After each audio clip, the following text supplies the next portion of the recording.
There are only two sides to your coin. Apparently, sir.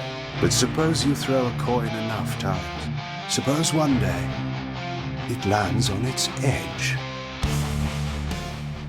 That right there is one of the greatest moments ever wrote in video game history. It's the moment that you realize the story is way deeper than you thought, making you want to see it through all the way to the end. Legacy of Kain, Soul Reaver, and Soul Reaver 2 have been remastered, staying true to the original while bringing updated textures and character models in the style of the Tomb Raider Trilogy remaster. At the time, Soul Reaver was a graphical anomaly on the original PlayStation. It stood out with its superior visuals and unique art style. The realm of Nosgoth was dark, gothic, and in utter disarray. Raziel, with his blue skin, missing jaw, and the remnants of his torn wings flowing behind him, made him instantly recognizable. After centuries of torture in the abyss, Raziel's brothers and their descendants had transformed into grotesque monstrosities, unrecognizable from their vampiric selves. The remaster showcases them with clarity and polish that wasn't possible before. The newly updated graphics look incredible, and Kain and Raziel look just like their CG counterparts, and better in some ways. When it comes to the enemies, they are now what the developers had in mind back in 1999. Every inch of Nosgoth has been retextured, from the spirit world to the remains of the pillars, and it's just stunning, especially for those of us that experienced it back then. Soul Reaver 2 receives the same treatment. Set in a different time, it allows players to experience Nosgoth in a more vibrant state. Waterfalls, green grass, and trees replace the dead landscape from the original. Ancient cathedrals and temples built by humans are adorned with stained glass and murals, adding a new level of depth and storytelling to the environment. And in the Soul Reaver series, the environment is a puzzle itself. It is a true adventure game with some Metroidvania elements. As you progress, you gain new abilities like climbing walls, and when you are in the spirit realm, you can pass through metal grates and bars to reach the other side. You have to solve massive block puzzles, which Raziel can move with ease.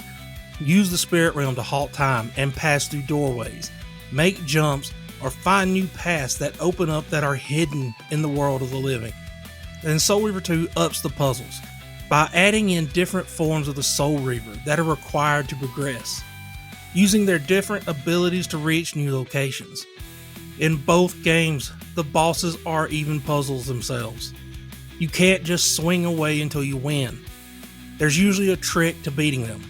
The first boss from Soul Reaver requires you to drop metal gates onto him to deal damage, adding more to the already great design of the games, and taking inspiration from games like Zelda. Become my Soul Reaver, my angel of death. When this game was released, voice acting was minimal, or basically non-existent.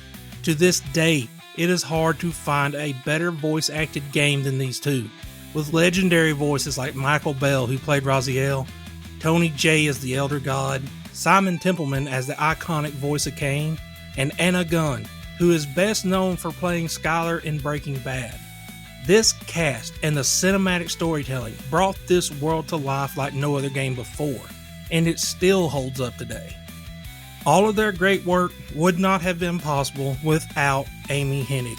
She was the writer, producer, and director of the first Soul Reaver game. Then she directed and wrote Soul Reaver 2 and Defiance. She is a legend in gaming, standing right up there alongside Hideo Kojima. Now, if there are any faults with the game, it would be the sound of the Soul Reaver itself. It's very loud in the first game when it is active. The controls have not seen any modernization either, which might make it difficult for some newer gamers. Mostly though, you just need to remember that you don't have to control the camera all the time. Games like this are hard to go back to for some, or just play them for the first time, but Soul Reaver and Soul Reaver 2 are testaments to classic storytelling, innovative gameplay, and unforgettable characters. Whether you're a longtime fan or a newcomer, the remastered versions offer an experience that's both nostalgic and fresh, showing you why they are classics. So, will you play or pass? Would you kindly leave a like and subscribe? And share some of your favorite moments from classic games in the comments below. Thanks for watching, and I'll talk to y'all later.